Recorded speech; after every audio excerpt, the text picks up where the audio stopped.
네, 이번 시간에는 일렬로 세우는 경우의 수 중에서 이웃하는 경우인데요. 자, 이웃이란 단어 아시죠? 그죠? 바로 옆에 세운다라는 거예요. 이 이웃하는 경우는요. 이웃해야 되는 두 명을 묶어서 한 명처럼 생각하시고 줄을 세우시면 됩니다. 또 세 명 가지고 한번 해보죠. 자, A, B, C가 있어요. A, B, C 세 명이 있습니다. 이 중에서 B와 C가 이웃해서 서는 경우 이렇게 물어봤어요. 그러니까 BC는 붙어서 서야 된다는 얘기죠. 그죠? 그럼 이럴 때에는 이웃해야 되는 사람을 묶으세요. 이렇게 묶어요. 그래서 얘를 한 명으로 보는 거예요. 네, 그럼 이 전체가 몇 명이 되는 거예요? 그죠? 얘는 두 명으로 보시면 됩니다. 그러면 두 명을 먼저 줄 세우시면 돼요. 자, 두 명 줄 세우는 방법 2 곱하기 1이 되는 거죠. 맨 앞에 둘 중에 하나 세우고 그렇죠. 그 다음에 남은 한 사람이 서는 거잖아요. 그런데 여기서 또 하나 생각해 주셔야 되는 게 B씨가 이웃해서 설 때요. 이렇게 해서 설 수도 있지만 이렇게 해서 설 수도 있죠. 다시 말하면 B씨의 자리도 바뀔 수 있다는 겁니다.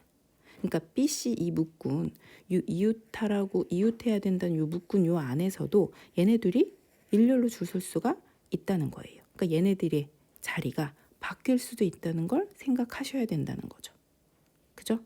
그래서 B씨가 요 안에서 앉을 수 있는, 그러니까 그러니까 둘이 설 수 있는 경우의 수가 몇 가지예요. 그죠? 두 명이 요 안에서 설 수 있는 경우의 수 똑같이 두 가지가 되는 거죠. 그러니까 여기에 곱하기 2를 한 번 더 해주셔야 된다는 얘기예요. 네, 그러니까 묶었을 때 그 안에 있는 사람들이 줄 서는 방법의 수도, 경우의 수도 한 번 더 곱해 주셔야 됩니다. 그래서 이런 경우는 그렇죠. 4가지가 되는 거죠. 네, 조심하셔야 돼요. 이웃해서 서는 경우면 그 둘을 묶어서 한 명으로 보고 그 다음에 마지막에 계산할 때 경우의 수 전부 모든 경우의 수 구할 때 그 둘도 일렬로 설 수 있는 경우의 수까지 곱해 주셔야 됩니다. 네, 자 그러면 유형 분석 문제 들어가면요. A, B, C, D 5명이 일렬로 늘어설 때 B, C 두 사람이 이웃하게 서는 경우의 수는 그랬어요. 이제 일렬로 늘어선다고 했으니까 이렇게 선다고 생각하시면 돼요.